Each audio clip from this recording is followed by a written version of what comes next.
Dante, ano ang assurance na ibinigay ng DOJ hinggil dito sa mga kaso laban kay Kibuloy? Magandang tanghali, Aga, ay ginagalang ng Department of Justice o DOJ ang independence o pagiging malaya ng korte na magpasya at hahayaan anya nilang uusad ang justisya.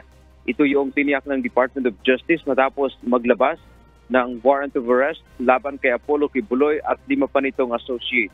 Sinabi ni Secretary Crispin Remulla na ginawa ng kanilang mga piskal ang kanilang tungkulin kaugnay sa kaso ni Kibuloy at sa mga kasamahan nito. Kaya naman hahayaan nila ang korte na gawin naman ang kanilang bahagi.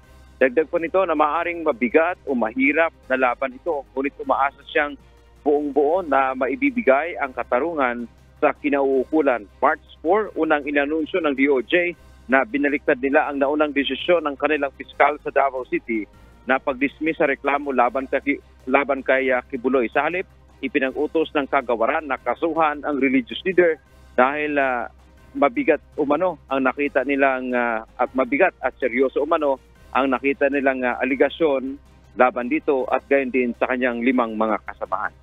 Yan man ating update mula dito sa Maynila. Balik sa iyo, Aga. Maraming salamat, Dante Ambento.